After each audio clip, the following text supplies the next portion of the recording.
simplemente fruto de un convenio que firmamos con la Academia de colaboración entre las dos instituciones, y fruto de ese convenio nos vemos aquí hoy súper agradecidos, súper contentos de contar además con Ana, que es magistrada. Ahora la presentará Juan, pero yo simplemente decir que es magistrada del Tribunal Superior de Justicia de Madrid y además amiga de la casa, o sea, es la magistrada del Colegio de Abogados de Jerez. Sin más, le cedo la palabra a Juan para que cumpla con el protocolo de la Academia. Muchas gracias. Excelentísimo señor presidente del Consejo Andaluz de Colegios de Abogados y presidente del Ilustre Colegio de Jerez, miembros de la Junta de Gobierno y colegiados del mismo, ilustrísimo señor secretario general de la Real Academia de San Dionisio, excelentísimo señor presidente de honor de nuestra Academia de San Dionisio de Ciencias, Artes y Letras, dignísimas autoridades civiles, judiciales y educativas de nuestra ciudad, teniente de alcaldesa, delegado de Seguridad, Recursos Humanos, Transformación Digital, Simplificación Administrativa y Transparencia, ilustrísimo señor fiscal jefe de los juzgados de Jerez, representante de las entidades de los benefactores de esta Real Academia, Fundación Cajasol, Tebasa, William Hamber, Fundación La Caixa, Bodega Ximénez Epílola, amigos de la Academia, señoras y señores. Con la conferencia programada para esta tarde clausuramos el ciclo Derecho y Sociedad que hemos organizado en colaboración con el Ilustre Colegio de Abogados de nuestra ciudad. Muchas gracias, querido Federico, por tu apoyo y colaboración. Gracias. Y para clausurar el ciclo, en su tercera conferencia, tenemos como ponente a la académica de número y vicepresidenta de Ciencias de la Academia, excelentísima señora doña Ana María Orellana Cano, magistrada especialista de la Sala de lo Social del Tribunal Superior de Justicia de Madrid, bajo el título La transformación digital y la inteligencia artificial en la Administración de Justicia. Es para mí motivo de especial satisfacción realizar la presentación de tan relevante ponente, aunque Ana María en Jerez, más en un ambiente jurídico, ciertamente no necesita de ninguna presentación. Por otra parte, adelanto que no es fácil realizar una presentación de alguien que posee un currículum tan completo y destacado, por lo que en aras al tiempo concedido para su presentación, resaltaré lo que en mi opinión considere más relevante de tan importante trayectoria. Además de académica de la Real de San Dionisio, es académica de número y vocal bibliotecaria de la Real Academia de Jurisprudencia y Legislación de España, medalla número 42. Académica correspondiente de la Real Academia Sevillana de Legislación y Jurisprudencia. Número 1 de su promoción en la licenciatura de Derecho en la Facultad de Jerez de la Frontera de la Universidad de Cádiz, con el mejor expediente académico de la promoción. Doctora en Derecho por la Universidad Complutense de Madrid, habiendo obtenido la calificación de sobresaliente cum laude por unanimidad con la tesis doctoral La problemática laboral en el concurso de acreedores. En 1999 fue nombrada por concurso profesora titular de la Universidad de Cádiz. Compatibilizó con la carrera judicial las funciones docentes universitarias como profesora de Relaciones Laborales desde 1990 hasta el año 2005 y como profesora de Trabajo Social desde 1994 hasta 1998, donde estuvo de coordinadora de la diplomatura. Actualmente está realizando su segunda tesis doctoral sobre la implantación de sistemas de inteligencia artificial en la administración pública, en la administración de justicia y en el ámbito laboral, en la Facultad de Ciencias de la Documentación de la Universidad Complutense de Madrid. Es máster en Gestión Documental, Bibliotecas y Archivos, título oficial de la Facultad de Ciencias de la Documentación de la Universidad Complutense de Madrid. Número 1 del Escalafón Nacional de Magistrados Especialistas de lo Social. Ha dictado más de 15.000 sentencias en la jurisdicción social, numerosas de ellas de especial relevancia jurídica. Ha deliberado más de 40.000 sentencias en salas de lo social de tribunales superiores de justicia. Es miembro de la Junta de Gobierno de la Orden de San Raimundo de Peñafort, presidenta del Consejo General de la Mutualidad General Judicial, miembro de la Comisión Rectora de la Mutualidad General Judicial, directora académica de la Fundación Justicia Social del Consejo General de Colegios Oficiales de Graduados Sociales de España. En el plano internacional, desde el año 2009 al 2018, ha sido profesora de un curso avanzado de Derecho del Trabajo para posgraduados organizado por la Facultad de Derecho de la Universidad de Sevilla y el Instituto Europeo de Empresas y Relaciones Industriales, dirigidos a jueces, fiscales y abogados de Iberoamérica. Es autora de más de un centenar de publicaciones jurídicas, entre las que destacan 2 monografías, La problemática laboral en el concurso de acreedores y El derecho a la protección de datos personales como garantía de la privacidad de los trabajadores, y 62 obras colectivas junto a numerosos artículos en revistas jurídicas especializadas. Ha dirigido y coordinado 23 cursos, ha sido profesora en 62 másteres, ha impartido más de 400 conferencias y ha recibido más de 350 cursos de formación. Tiene la Cruz de Honor de la Orden de San Raimundo de Peñafort al Mérito Judicial, concedida en diciembre de 2021 por la Ministra de Justicia, y la Cruz Distinguida de Primera Clase de la Orden de San Raimundo de Peñafort al Mérito Judicial, concedida en diciembre de 2008 por el Ministro de Justicia. Premio Nacional a la Mejor Laboralista del año 2009, concedido por la Asociación Internacional de Derecho del Trabajo y de la Seguridad Social. Subdirectora de la Cátedra Internacional de Derecho del Trabajo y de la Seguridad Social de la Universidad Católica San Antonio de Murcia. En relación con la conferencia de esta tarde, en primer lugar, realizará un examen del proceso de digitalización en las tareas administrativas y auxiliares, con una especial referencia a la implantación del expediente judicial digital, la tramitación electrónica del mismo y las comunicaciones telemáticas con las partes y los profesionales. A continuación analizará el uso de sistemas de inteligencia artificial en la fase probatoria, como los sistemas algorítmicos de codificación predictiva para la selección de la prueba documental relevante en el procedimiento. La importancia del blockchain para la verificación de la fiabilidad de la prueba. Los sistemas algorítmicos que definen la posibilidad de reincidencia criminal. Los fiscales robots y la utilización de la huella digital. Y finalmente examinará los sistemas de inteligencia artificial que facilitan propuestas de resoluciones judiciales que han de ser examinadas con rigor y verificadas por los jueces y magistrados. Sin otras consideraciones, Ana María tiene la palabra. Con la venia, señor presidente.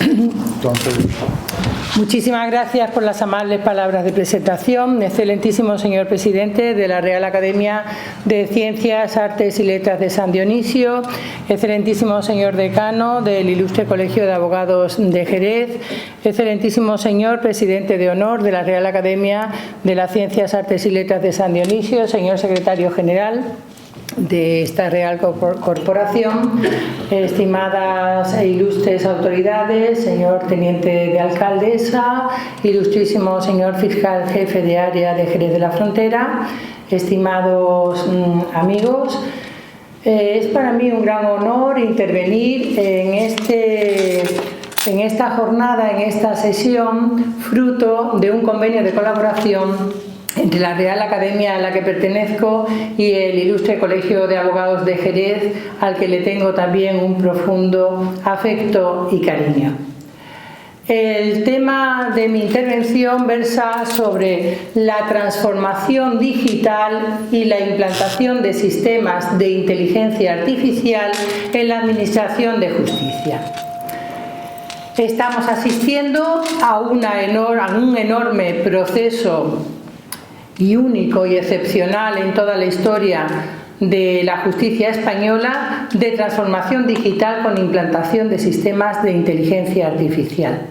A título de introducción podríamos preguntarnos qué se entiende por inteligencia artificial, y en este foro académico, aunque hay numerosos conceptos de la inteligencia artificial, me ha parecido oportuno hacer referencia a la definición contenida en el diccionario de la Real Academia Española, que establece que la inteligencia artificial es una disciplina científica que crea programas informáticos capaces de ejecutar operaciones comparables a las de la mente humana, como el aprendizaje o el razonamiento lógico.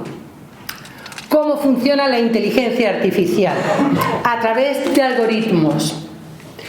¿Y qué es un algoritmo? Pues de acuerdo también con el diccionario de la Real Academia Española, el algoritmo es un conjunto ordenado y finito de operaciones que son capaces de solventar un problema. Desde el punto de vista económico, los datos económicos que mueve la inteligencia artificial son sorprendentes. De hecho, hay un estudio que afirma que de aquí al año 2030 va a inyectar en la economía mundial 14 billones con B de euros. Y de aquí al 2035 duplicará la tasa de crecimiento económico mundial. Por eso Europa, la Unión Europea, pues se vio la necesidad de ser pionera en materia de inteligencia artificial y ha publicado el Reglamento Europeo de Inteligencia Artificial y ha hecho una inversión económica muy importante de 20.000 millones de euros anuales hasta el año 2027. Efectivamente, la Unión Europea quiere ser pionera en la presente materia y la Comisión Europea publicó la propuesta de Reglamento Europeo de Inteligencia Artificial el 21 de abril del año 2021, que tras 5 enmiendas transaccionales fue aprobado por el Consejo de Europa el 6 de diciembre de 2022, lo que creíamos todos los que estudiábamos esta materia que iba a ser el texto definitivo. Sin embargo, el Parlamento Europeo introdujo enmiendas el 14 de junio de 2023 y el 9 de diciembre de 2023 y ya por fin se ha publicado el Reglamento Europeo de Inteligencia Artificial por el Parlamento Europeo el 13 de marzo de este año 2024 con 529 votos a favor, 46 en contra y 49 abstenciones. Realmente es un texto muy importante, muy relevante, pero aún no ha visto la luz en el Boletín Oficial de la Unión Europea porque está siendo analizado por los juristas y lingüistas a efectos de la traducción a los distintos idiomas de los Estados miembros. Pues bien, el artículo 57 del Reglamento Europeo de Inteligencia Artificial compele a los Estados miembros a establecer unos entornos controlados de prueba para el ensayo del cumplimiento del Reglamento Europeo de Inteligencia Artificial, y España ya lo hizo en el Real Decreto Ley 817/2023 de 8 de noviembre. Además, lo más importante, la norma más importante en materia de administración de justicia es el Real Decreto Ley 6/2023 de 19 de diciembre, que es un Real Decreto que regula las medidas urgentes para el cumplimiento del Plan de Recuperación, Transformación y Resiliencia en materia de servicio público de justicia, de función pública, de régimen local y de mecenazgo. Fue convalidado por el Congreso de los Diputados el 10 de enero de este año 2024. Esta es la situación que tenemos. Ahora podríamos analizar una breve aproximación, podría hacer una breve aproximación a lo que regula el Reglamento Europeo de Inteligencia Artificial. Miren ustedes, distingue la implantación de sistemas de inteligencia artificial que considera de riesgo inaceptable y por tanto son prácticas que están prohibidas, de riesgo alto, de alto riesgo, las de riesgo mínimo o medio y las de riesgo ínfimo. Bueno, pues la Administración de Justicia es un sistema de inteligencia artificial de alto riesgo. Pero ¿cuáles son las actividades prohibidas, las que considera el Reglamento Europeo de Inteligencia Artificial, que son comportamientos de riesgo inaceptable? Pues se refiere a aquellos sistemas de inteligencia artificial que manipulan el comportamiento de las personas o de los colectivos vulnerables, o que sirven para que los poderes públicos hagan un perfil de las personas, de los ciudadanos, o también la utilización de sistemas de identificación biométrica remota en tiempo real en lugares de acceso público, salvo que sea para investigar, ayudar a víctimas de delitos o bien por una amenaza terrorista o para investigar en algún procedimiento penal. Estas son las prácticas de inteligencia artificial prohibidas, pero junto a ellas tienen reguladas en el artículo 5 del Reglamento Europeo de Inteligencia Artificial. Junto a ellas encontramos las prácticas de inteligencia artificial de alto riesgo. ¿Cuáles son? Vienen reguladas en el artículo 6 del Reglamento Europeo de Inteligencia Artificial, que se remite al anexo tercero, que considera que son prácticas, sistemas o la implantación de estos sistemas es de alto riesgo cuando afectan a la administración pública, a la administración de justicia, al mercado laboral, a la educación y a la salud. El artículo 9 del Reglamento Europeo de Inteligencia Artificial regula lo que se denomina la gestión de riesgos. Para implantar un sistema de inteligencia artificial hay que evaluar los riesgos que se pueden correr y hacer un proyecto para paliar los conocidos, evitar los previsibles y, en cualquier caso, eliminar los que se puedan. También el artículo 10 del Reglamento Europeo de Inteligencia Artificial regula lo que se denomina la cogobernanza, que es la gestión de los datos. Cómo se puede llevar a cabo esa gestión de la ingente cantidad de datos de nosotros que tienen numerosas empresas, instituciones, asociaciones. El artículo 11 regula la documentación necesaria y establece que antes de implantar un sistema de inteligencia artificial tiene que estar perfectamente determinada la documentación necesaria para ello, no a posteriori. El artículo 12 del reglamento se refiere al registro automatizado e inmediato de cualquier evento, cualquier problema que surja en el sistema de inteligencia artificial ya en funcionamiento.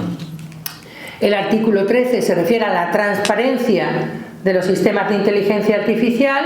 El 14 regula la reserva de humanidad, la necesidad de que en determinados aspectos sea el humano el que intervenga, no puede intervenir solo la inteligencia artificial. El artículo 15 regula la precisión, la solidez y la ciberseguridad. El artículo 19 establece una evaluación de conformidad. El artículo 30 regula que deben de existir tanto autoridades a nivel de la Unión Europea como de cada Estado miembro. Y lo más importante, un gran problema que plantea el Reglamento de Inteligencia Artificial según mi criterio. ¿Cuál es?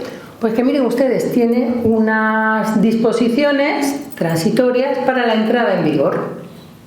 Entonces, tenemos una norma muy importante, que es el Reglamento Europeo de Inteligencia Artificial, pero fíjense que establece que los sistemas de inteligencia artificial prohibidos entran en vigor a los 6 meses de la publicación en el Boletín Oficial. Pero los de alto riesgo, educación, salud, justicia, van a entrar en vigor a los 24 meses de la publicación en el Diario Oficial o a los 36 meses si precisan evaluación de conformidad. Y los sistemas de inteligencia artificial generales, de riesgo medio, el chatbot, puede entrar en vigor a los 12 meses. ¿Qué pasa con esto? Pues que tenemos una norma muy buena, pero si tarda en entrar en funcionamiento, por ejemplo, en la Administración de Justicia, 2 años, la inteligencia artificial avanza de una forma vertiginosa. Dentro de 2 años la ley que tenemos probablemente no nos sirva. Y además dice, y antes de la entrada en vigor, todos los sistemas, toda la implantación de sistemas de inteligencia artificial que se hayan llevado a cabo, valen como están. Luego, no existe garantía para la implantación de los sistemas de inteligencia artificial que se está llevando ahora, antes de la entrada en vigor. Entonces, claro, esto yo creo que puede suscitar problemas. Pero vayamos al objeto de mi intervención. ¿Cuál es la situación actual de la inteligencia artificial en materia de administración de justicia, de solución de conflictos? Miren ustedes. En primer lugar, hay un tema muy interesante donde funciona muy bien, que es en la solución extrajudicial de conflictos. Hay una plataforma que se llama Modria, que fue creada por eBay y por PayPal para la solución de conflictos entre los usuarios, que resolvía 60 millones de casos al año, o sea, el triple de todas las demandas, los asuntos judiciales que ingresan en Estados Unidos en la justicia de los estados, de los 50 estados, y en la justicia federal. 3 veces más, el triple de asuntos. Bueno, pues Modria, una plataforma de eBay y de PayPal, lo solucionaba al año. ¿Qué ocurre? Que Tyler Technology, que era el que se encargaba de toda la parte de tecnología de la justicia en Estados Unidos, compra la plataforma y la introduce en la justicia de Estados Unidos. Funciona muy bien y de hecho se ha implantado, funciona en Estados Unidos, también se ha implantado en Canadá, no solo para las asociaciones privadas de arbitraje, sino también en las agencias administrativas y en tribunales locales. ¿Cómo ayuda la inteligencia artificial en la profesión de abogado o de graduado social, en las profesiones jurídicas? Pues evidentemente supone una gran facilidad. ¿Por qué? Pues porque da los dictámenes realizados, el contrato lo realiza también la inteligencia artificial, documentos procesales para ser presentados en juicio o en el juzgado, en tribunales, también los da la inteligencia artificial. Incluso la inteligencia artificial puede ayudar para elaborar la demanda, para presentar prueba, incluso puede ayudarle al abogado a determinar la estrategia procesal, porque puede decir, bueno, me interesa presentar el litigio o no me interesa porque es mejor llegar a un acuerdo porque lo tengo medio perdido. Para todo esto sirve la inteligencia artificial de una manera muy ventajosa. Pero fíjense, habrán oído el tema del sistema de análisis predictivo. Hay algunas empresas que con nombre y apellido de los jueces suelen decir si estiman o desestiman en casos determinados. El porcentaje de estimación o desestimación que puede servirle al abogado pues para llegar a un acuerdo. Pero sin embargo, fíjense, había un jurista en Francia que se llamaba Michel Benesti, era jurista e informático, y creó una plataforma que se llamaba Supralegem, precisamente para llevar a cabo un análisis predictivo de las resoluciones de los jueces. Y hizo un análisis de las solicitudes de asilo en un tribunal y había magistrados que tenían un 100% de estimaciones y había magistrados que tenían un 100% de desestimaciones. Con nombres y apellidos, esto produjo un profundo malestar de la judicatura francesa. Y a raíz de aquello le cerraron la plataforma Supralegem y se incluyó con pena de prisión de 5 años a aquel profesional o empresa que llevara a cabo un análisis predictivo de las resoluciones judiciales en el artículo 33 de la ley francesa 222/2019 de 23 de marzo.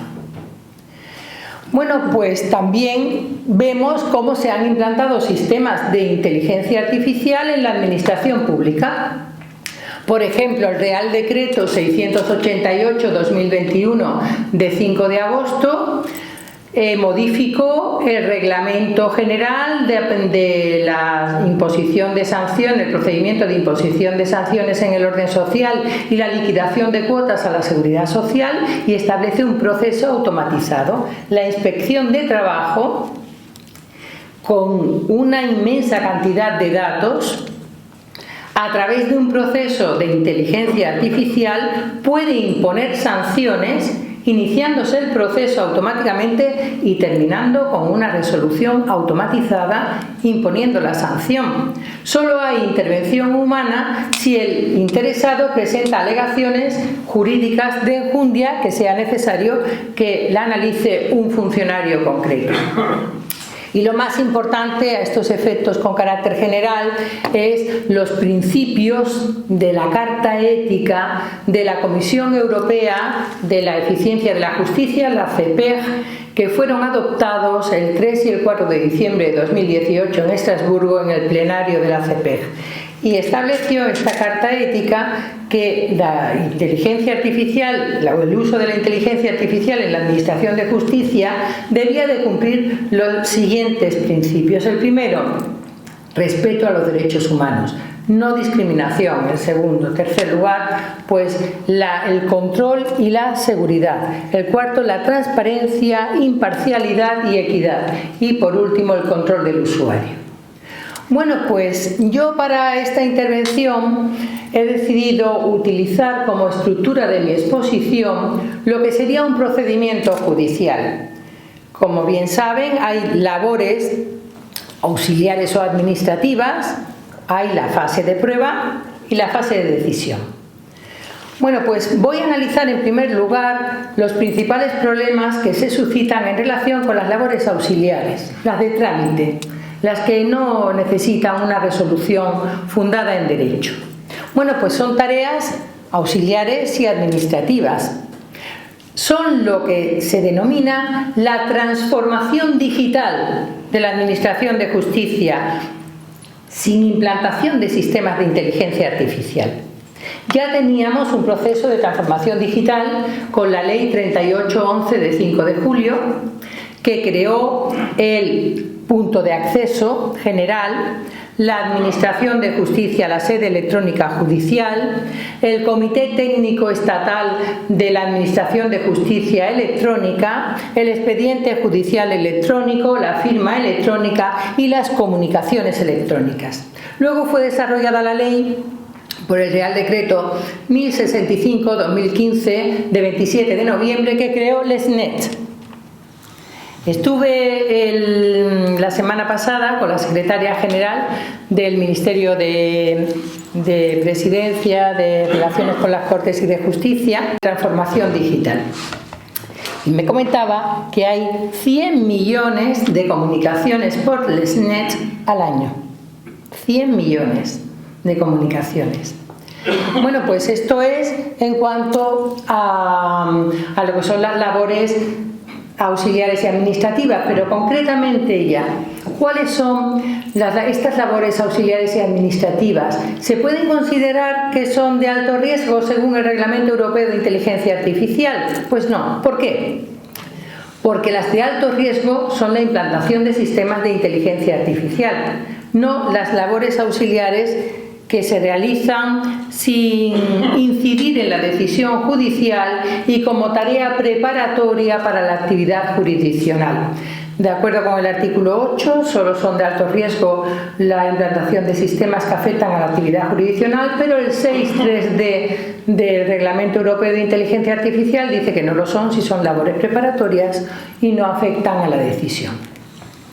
Ahora bien, ¿cuáles son las tareas auxiliares? Fundamentalmente dos: la transcripción de documentos y la traducción. ¿Y cuáles son las tareas administrativas? Pues en primer lugar, el expediente judicial electrónico.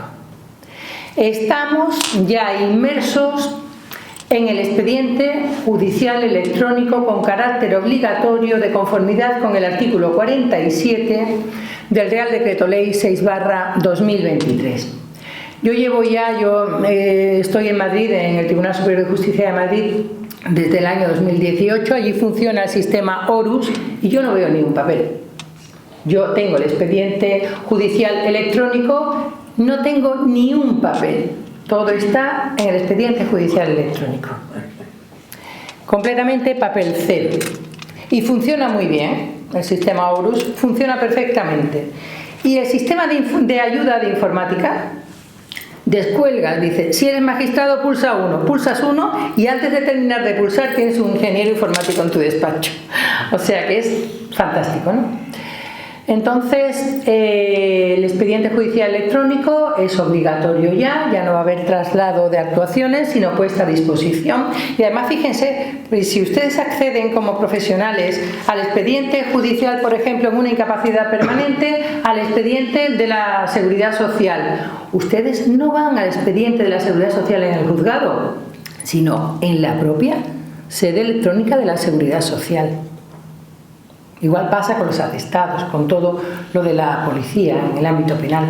O sea, obligatorio, pero dirán, hay personas que no tienen obligación de la comunicación electrónica porque tampoco saben con la administración pública, y entonces, ¿qué solución tienen? Pues el artículo 43 dice que habrá una adaptación. Y lo más importante es el artículo 48 del Real Decreto 623, que establece la interoperabilidad obligatoria entre todos los sistemas de gestión procesal que existen en las distintas comunidades autónomas, Adriano, etc.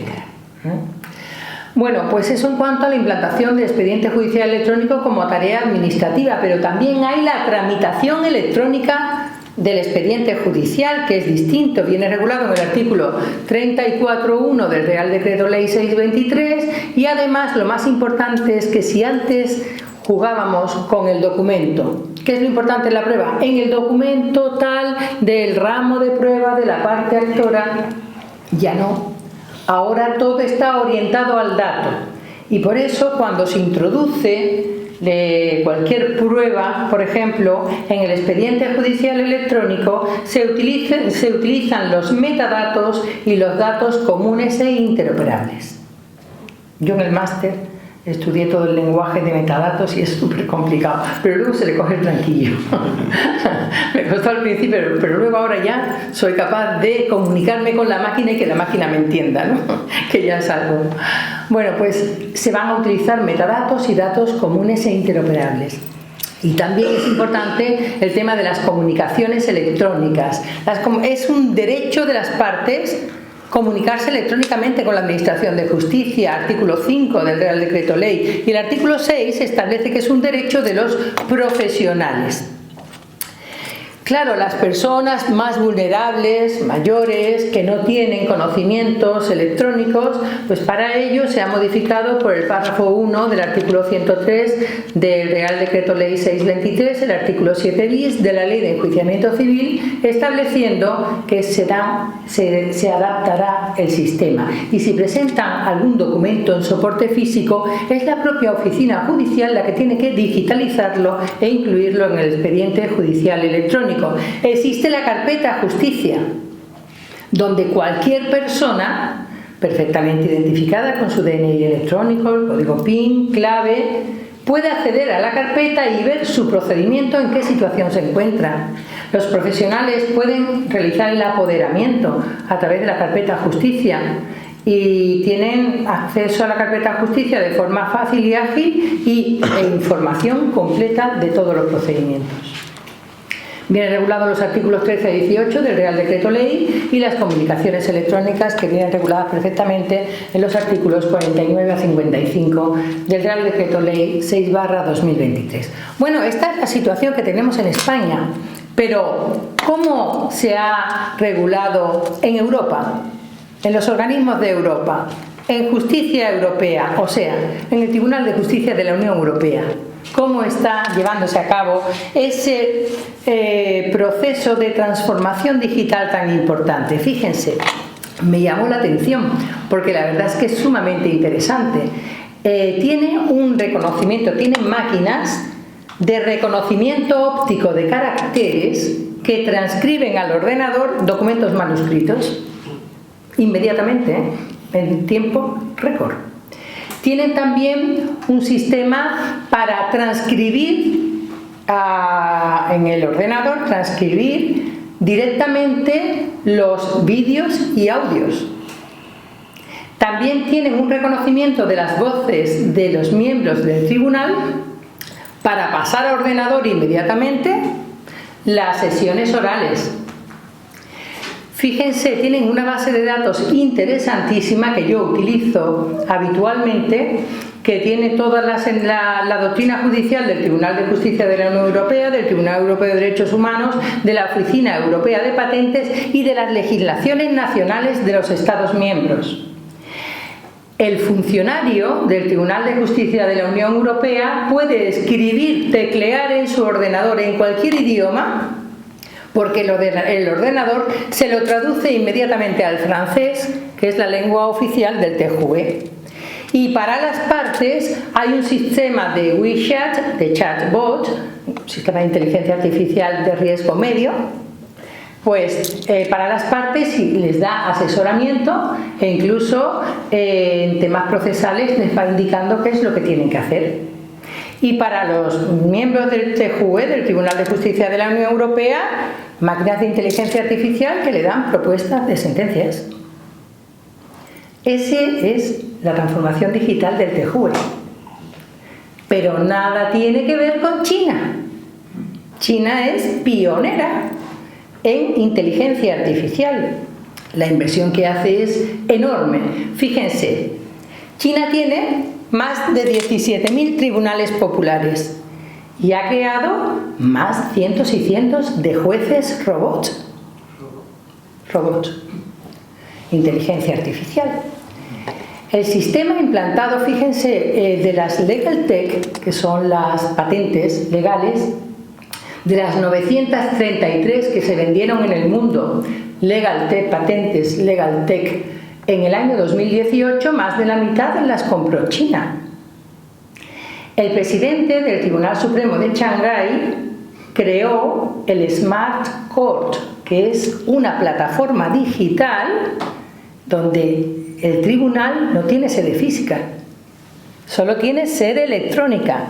Entonces, todas las partes y los profesionales se comunican con el Smart Court, que es la plataforma digital. ¿Y qué hace la plataforma digital?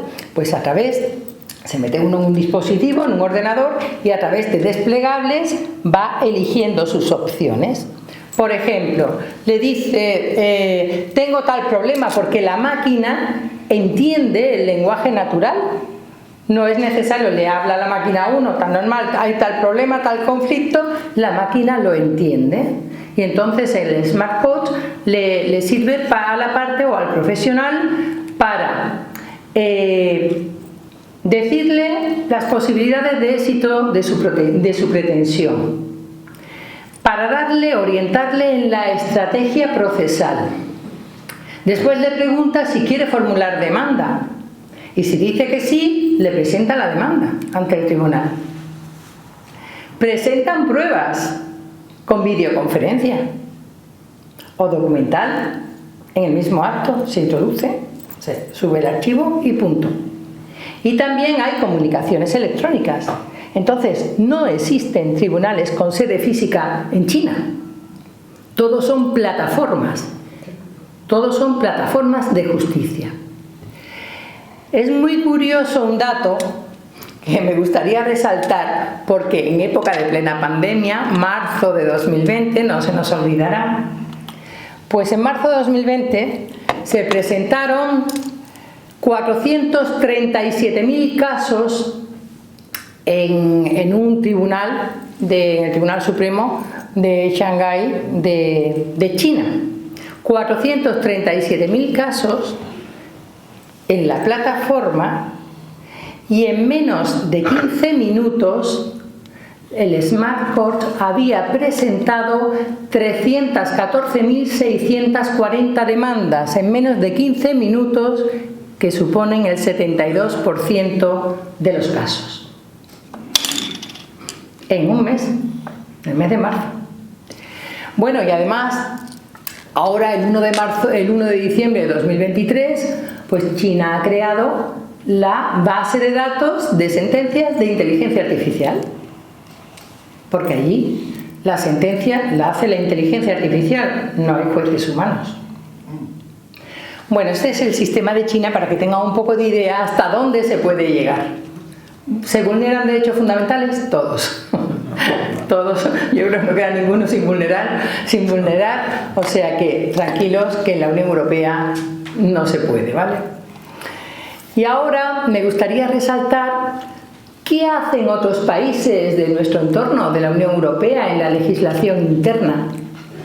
¿Cómo se ha llevado a cabo ese proceso de transformación digital? Fíjense, hay un estudio que me ha parecido un informe interesantísimo de la Comisión Europea. Se refiere a datos cerrados a 11 de noviembre del año 2022. Se publicó en el año 2023 y hace un estudio de 9 procedimientos o trámites judiciales y analiza cómo se llevan a cabo y si están digitalizados en los 27 países de la Unión Europea. No voy a cansarles, pero voy a hacer referencia solamente para que tengan una idea, porque cogieron 3 países pilotos, porque la administración de justicia es diferente en estos países, que fueron Eslovenia, Bélgica y Francia. Yo además voy a analizar España y Austria porque me parece interesante en algunas cosas que tienen que ver precisamente con la asistencia jurídica gratuita. Bueno, pues de estos 5 países, fíjense, el primer tema que se analiza es si está digitalizado todo lo que se refiere a certificados de nacimiento, de defunción, de separación, de divorcio. Y completamente digitalizado solo se encuentra en Bélgica porque tiene implantada una base de datos de actas de estado civil. El siguiente punto, que es por lo que traigo a Austria, es si tienen totalmente automatizada la solicitud y la concesión del turno de oficio de abogados de asistencia jurídica gratuita. Y solo lo tiene Austria. Y en Francia está en experimentación. El tercer punto que se analiza es cómo se piden las indemnizaciones. ¿Hay algún país que permita pedir indemnizaciones de forma totalmente automatizada? España. En el orden social, en reclamaciones de menos de 6.000 euros y en el orden civil de menos de 2.000. ¿Y qué países pueden iniciar automatizadamente un procedimiento civil? Todos, los 5. Otro tema, comunicaciones electrónicas, todos las llevan a cabo. Pero ¿quién tiene expediente judicial electrónico? Solo España, Eslovenia y Bélgica. Y las subastas se pueden realizar de forma automatizada solo en Francia, en Austria y en España. Y la mediación, sistemas de mediación, ¿cabe sistemas de mediación totalmente automatizados? Pues miren, vienen regulados en el Código Judicial de Bélgica, en los artículos 1724 a 1737, ha creado la plataforma Belmed y es el único país que lo tiene automatizada la mediación. En materia de creación de empresas, todos lo tienen automatizado y la traducción, ninguno. Traducción automática a otros idiomas, ninguno. Bueno, pasemos ahora a la fase probatoria. Se utilizan sistemas de inteligencia artificial para acreditar lo que nos interesa en un procedimiento judicial. Me gustaría resaltarles en primer lugar un sistema muy interesante que es el sistema de codificación predictiva para la selección de documentación relevante para el proceso. ¿Cómo se hace? Cuando hay un procedimiento judicial donde hay que aportar una ingente documentación, pues la propia máquina de inteligencia artificial puede decir cuál es relevante y cuál no, y cuál es el grado de relevancia, lo que es sumamente interesante para las profesiones jurídicas, sobre todo para los abogados. Bueno, ¿cómo se hace esto? Pues el propio abogado tiene que introducir documentos relevantes en ese pleito, uno, otro, hasta que la máquina lo aprehende y le da como resultado la graduación de relevancia. Lo van a ver más claro con un caso muy interesante, el primero en el mundo en el que se admitió este sistema de codificación predictiva para la selección de documentación, que es el caso resuelto por el Tribunal de Distrito de Nueva York en la sentencia de 24 de febrero de 2012. 5 modelos se sienten discriminadas y demandan a una empresa de publicidad conocidísima. Y presentan como prueba 3 millones de correos electrónicos. La empresa de publicidad nombra a un perito y el perito le cobraba $5 por correo. Cuando ya llevaba 40.000 correos y gastados $200.000, le plantea al tribunal la posibilidad de utilizar un sistema de inteligencia artificial de codificación predictiva para la selección de los correos que fueran interesantes. Y lo admite el tribunal por primera vez, ¿no? Lo admite el tribunal. En fase de prueba, el gran problema que se plantea es si la prueba electrónica ha sido manipulada o no, porque es tan fácil manipular un WhatsApp, un documento electrónico. Entonces, en China están utilizando el sistema de blockchain, de nodos, para garantizar la fiabilidad y la trazabilidad del documento. Y también es muy interesante un sistema algorítmico para determinar las posibilidades de reincidencia criminal. Se utiliza este sistema pues para determinar si procede o no la libertad provisional o, en el ámbito penitenciario, el pasar a otro grado. La sentencia más interesante que hay sobre esta materia es del Tribunal Supremo de Wisconsin, de 13 de julio del año 2016, en el caso Eric Loomis, que era un señor que había cometido atentados, un montón de delitos, era de raza negra, y entonces el sistema de inteligencia artificial dice, tiene un montón de posibilidades de reincidir. El Tribunal Supremo de Wisconsin analiza, en primer lugar, que se puede vulnerar el derecho de defensa. ¿Por qué? Porque los algoritmos funcionan de manera oscura. Cabe hasta el deep learning, que es al final el aprendizaje oscuro de la máquina, que ni siquiera se es capaz de seguir cómo ha llegado a ese aprendizaje. Por lo tanto, vulnera el derecho de defensa. Pero dice el Tribunal de Wisconsin, también vulnera la presunción de inocencia, porque se basa en datos de antecedentes judiciales, de personas de esa raza, de sociodemográficos, pero no individualiza en este señor concreto fulanito de tal, en este caso Eric Loomis. Por lo tanto, se vulnera la presunción de inocencia, pero también tiene sesgos discriminatorios, porque habían introducido en la máquina algoritmos que decían que los de raza negra delinquen más fácil que los de raza blanca. Entonces, pues claro, no servía. Entonces dice el Tribunal de Wisconsin, lo admito como prueba, pero siempre que no sea el único medio de prueba y que solo sea con carácter orientativo para el tribunal. Existen también en China los fiscales robots. Esto lleva dedicatoria especial. Bueno, pues fiscales robots que son creados en China para realizar los escritos de calificación de los 8 delitos más habituales.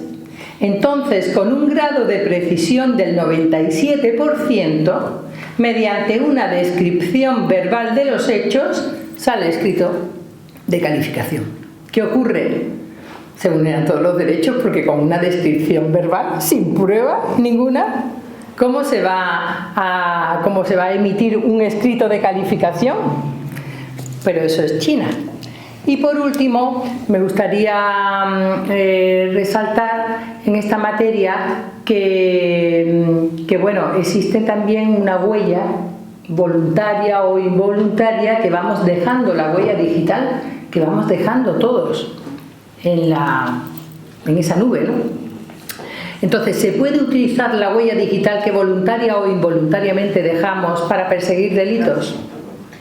Si es una huella involuntaria y no tiene acceso público, evidentemente necesitaría, según mi criterio, autorización judicial, pero en otros casos sí que se están utilizando. Vamos a la fase decisoria para ir finalizando. En la fase de decisión funciona muy bien, en primer lugar, un sistema de solución extrajudicial de conflictos un sistema de solución extrajudicial de conflictos intraprocesal, o sea, antes de ir al procedimiento, como suele pasar en el orden jurisdiccional social, antes de ir al procedimiento se intenta un acuerdo. Funciona muy bien en el Tribunal de British Columbia en Canadá para los casos de accidente de tráfico y reclamaciones inferiores a $5.000 desde el año 2016. Y en el Reino Unido funciona para los divorcios online, mediante la plataforma, y para las reclamaciones inferiores a 10.000 libras. Eso funciona también en el Reino Unido desde el año 2018. Pero en la fase de decisión, el artículo 14.4b del Reglamento Europeo de Inteligencia Artificial establece que las sentencias tienen reserva de humanidad. Entonces, la inteligencia artificial puede dar una propuesta o proyecto de sentencia, pero tiene que ser el órgano judicial, el humano, el juez o el magistrado, el que firme, ratifique con su firma o cambie la sentencia o haga cualquier tipo de modificación. Eso lo dice el 14.4b. O sea que los jueces robots de China en el ámbito de la Unión Europea no pueden existir, lo que me tranquiliza. Y además quería resaltar que en China la propia inteligencia artificial, los propios jueces robots están reconociendo derechos a la inteligencia artificial. Hay una sentencia muy interesante, la de 27 de noviembre del año 2023 del Tribunal de Internet de Beijing, que resuelve la siguiente cuestión. Hay un señor que va cogiendo imágenes de inteligencia artificial que son muy bonitas y hace una composición que le queda bastante bien y entonces le pone aguas para decir, bueno, que esto lo he hecho yo, ¿no? Una empresa le gustan las imágenes, le quita el agua y la utiliza para promocionarse ella.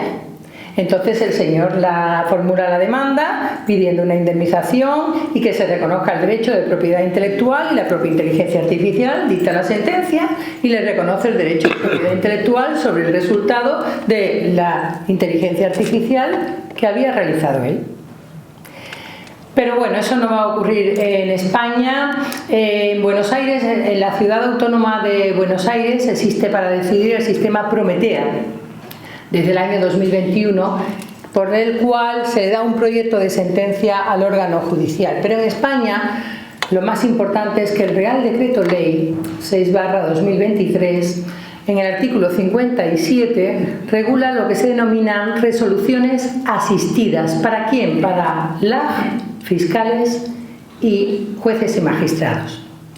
¿En qué consiste? Hay máquinas de inteligencia artificial que entienden el lenguaje natural y entonces y tienen además un aprendizaje automático y por lo tanto van a dar proyectos de resolución de DIOR o de decretos a los LAC, de escritos de calificación y de sentencias y autos a los jueces y magistrados. Miren ustedes, yo tuve la oportunidad de asistir en visita privada a las máquinas a ver las máquinas de inteligencia artificial de nuestro Ministerio de Justicia. Me invitó el director general y la secretaria general y está en la calle Ocaña 157, y aquello es un edificio que pertenecía a Rumasa, y cuando hubo un atentado recordarán que como el edificio es como un búnker porque se entra y está bajo tierra, pues solo se rompieron los cristales pero los muros quedaron incólumes. Bueno, pues ahí está el sistema de ciberseguridad y es impresionante porque se ven los ataques continuos al Poder Judicial, sobre todo de Estados Unidos, que a mí me llamó mucho la atención. Pero dicen que, claro, están en cualquier sitio del mundo y utilizan Estados Unidos para atacar. Y me enseñaron, bueno, aquello es impresionante. Hay un personal 24 horas, pero con 30 de guardias. Unos sistemas de nivel medio de posibilidad de que el SNET no funcione o no funcione, con unas pantallas increíblemente grandes, y luego hay el sistema privado, no privadísimo, de una especie de pasillos cerrados en los que hay mucho calor por fuera y mucho frío en el interior, donde están las máquinas, y hay dos pequeñas máquinas de inteligencia artificial que le llaman los Apolos, que son así. son muy pequeñas, pero tienen una parafernalia alrededor. Y bueno, pues de ahí va a salir el proyecto de resolución, las denominadas resoluciones asistidas. Así que la inteligencia artificial es el presente y no el futuro. Y permítanme para terminar que, como decía Darwin, no es la especie más fuerte la que sobrevive, sino la que mejor se adapta a los cambios. Muchas gracias, nada más, señor presidente.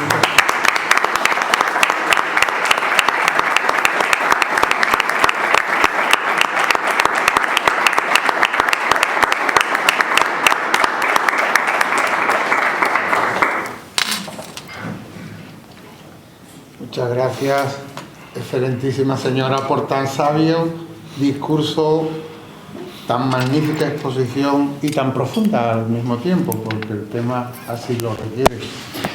La transformación digital de la Administración de Justicia pretende hacer este organismo más cercano, ágil y eficaz de cara a la ciudadanía. Es por ello por lo que el Ministerio de Justicia ha elaborado el Plan de Justicia 2030 que desarrollará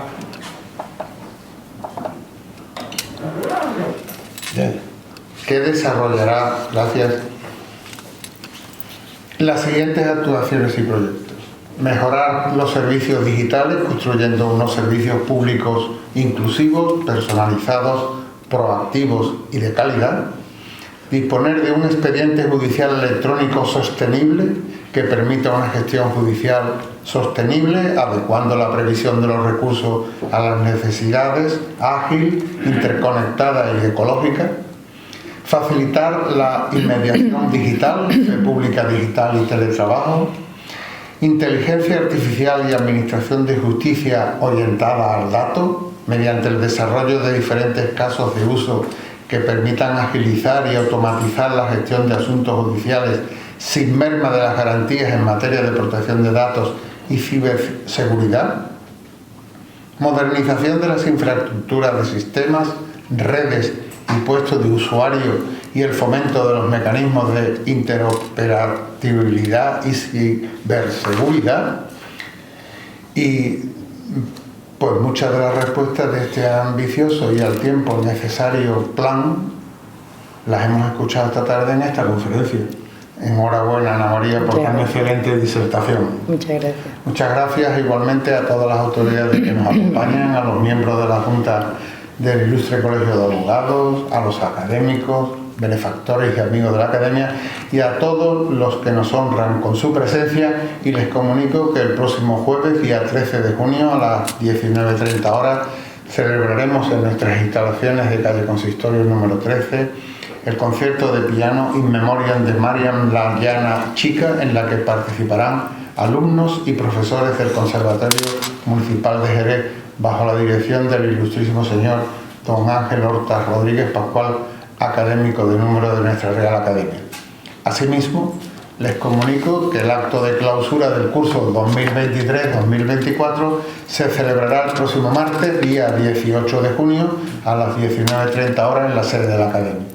La conferencia de clausura estará a cargo del excelentísimo señor presidente de la Real Academia Sevillana de Ciencias y catedrático de Bioquímica y Biología Molecular de la Universidad de Sevilla, doctor don Miguel Ángel de la Rosa Acosta, bajo el título Ciencia para una democracia responsable.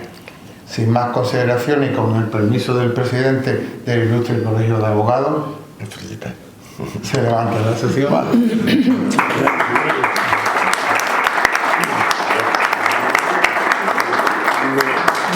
Señores presidentes, me dais ocasión de decir una frase nada más. Yo quiero agradecer a Ana María Orellana la magnífica conferencia sobre inteligencia artificial. Habéis visto un papel sobre la mesa y entonces yo me pregunto, hay una cosa que se llama inteligencia artificial.